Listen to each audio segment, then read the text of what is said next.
பாப்பா மாறா என்ன கடை பக்கம் வந்திருக்க? எப்பண்ணா இருக்கீங்க? புதுசா ஒரு பிரியாணி கடை வைக்கலாம்னு இருக்கேன். என்ன வேணும்? ஏதாவது பொருள் வாங்கணுமா? ஆமாண்ணா, கொஞ்சம் திங்ஸ் எல்லாம் வேணும். கடை எங்க போட போறீங்க? நம்ம ஏரியா. நம்ம கடைக்கு ஆப்போசிட்ல தான் கடை போடுறோம். அப்படிங்களா? சூப்பர். என்ன பொருள் எல்லாம் போடணும்?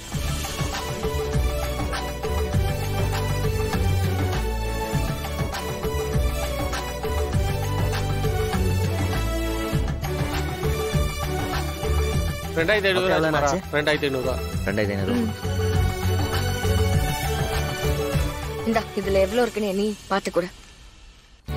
சரியா இருக்கா? கடை எடுத்தாப்புல தான் கடை போடுறோம். ஜாமான்லாம் அங்கேயே கொண்டு வந்துறேன். நானே கொண்டு வந்துறேன். சரிங்க, வாங்கம்மா. இது 10 கிலோ, இது 15 கிலோ. சரிண்ணே.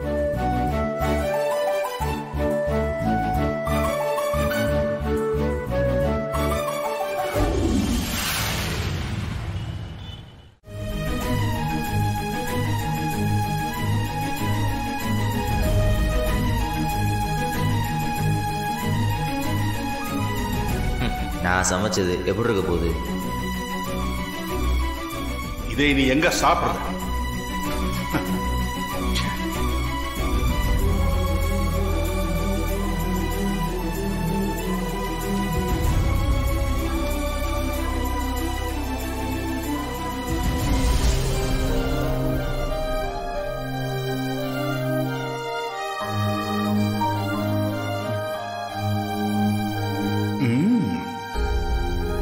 நல்லாத்தான் இருக்கு. ஒழுங்கா தொழில் பண்ணா தள்ளு வண்டி கடை பெரிய ஹோட்டல் ஆயிடும் போல இருக்கு.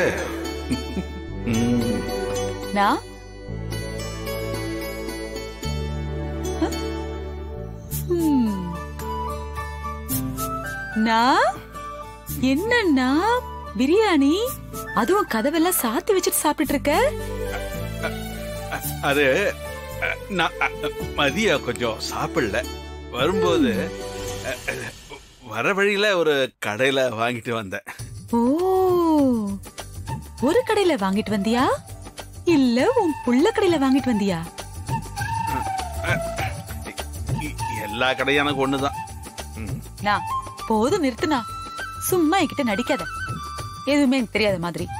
ஏன்னா நீ மாறன் மேல எவ்வளவு அனுப்பி வச்சிருக்கேன்னு எனக்கு தெரியாதா? சரியாத விடு. பிரியாணி எப்படி இருக்கு? வந்தான் பிரியாணி பண்றதுல பெரிய மாஸ்டர் ஆச்சே. கால் கடுக்க நின்னு அவங்க 2 பேரும் வேர்க்க விறுவிறுக்க வேலை பாக்குறாங்க. அவங்க உழைப்புக்கு ஏதாவது பலன் கிடைக்கும். கண்டிப்பா கிடைக்கும்னா நீ ஏன் கவலைப்படுற? பாத்துக்கிட்டே இரு. அவங்க 2 பேரும் பெரிய ஆளா வருவாங்க. இப்ப எல்லாரும் ராமச்சந்திரன் புள்ள மாறன் தானே சொல்லிக்கிட்டு இருக்காங்க. கூடிய சீக்கிரமே மாறனோட அப்பா தான் ராமச்சந்திரன் சொல்ற அளவுக்கு மாறன் பெருசா ஜெயிச்சு வளர்ந்து வருவான். எல்லா தகப்பனும் தான் புள்ள அந்த இடத்துக்கு வரணும் தான் ஆசைப்படுவான்.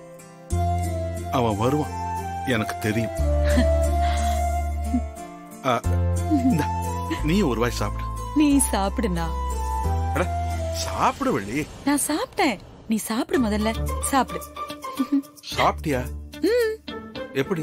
மாற எனக்கு மத்தியானமே பார்சல் கொடுத்து விட்டா. நான் நல்லா சாப்பிட்டேன், நீ சாப்பிடு.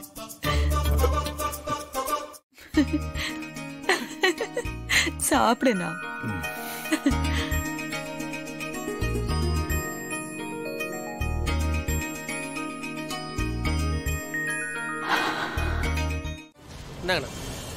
வரேன்.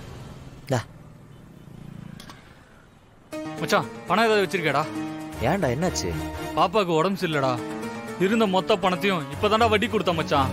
என்ன பண்றதுனே தெரியலடா. டாக்டர் பெருசா செலவாகுன்னு சொல்றாங்கடா. ஹாஸ்பிட்டல் அட்மிட் பண்ணிருக்கேன். ஒரு 70,000 சொன்னாங்க. அவசரம்டா. உங்ககிட்ட எவ்வளவு இருக்க கூடா? பரவாயில்லடா.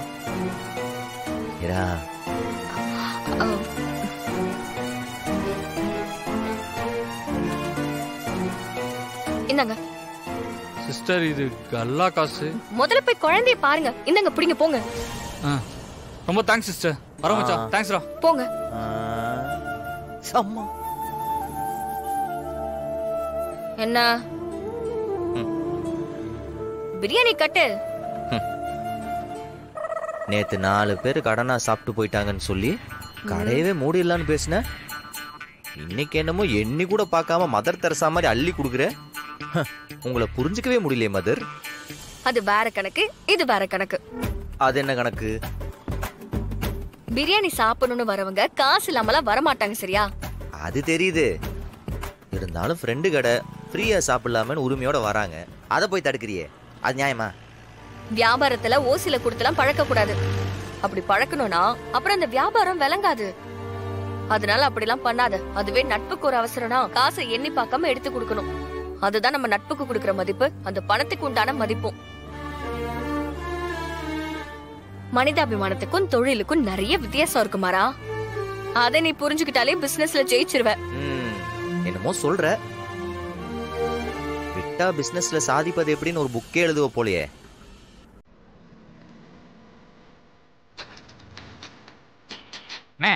ஒரு 4 பிரியாணி பார்சல். கொடு.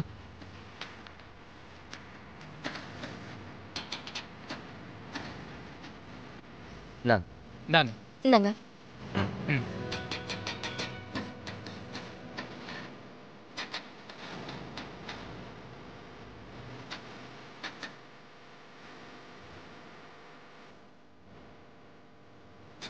என்ன பாத்தியா?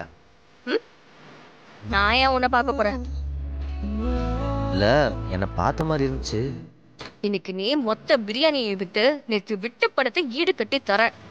ஏம்மா தாயே, நீங்க சொன்ன மாதிரியே நான் பண்றேம்மா. தயவு செஞ்சு கொஞ்சம் ரைத்தா கட்டுறீங்களா?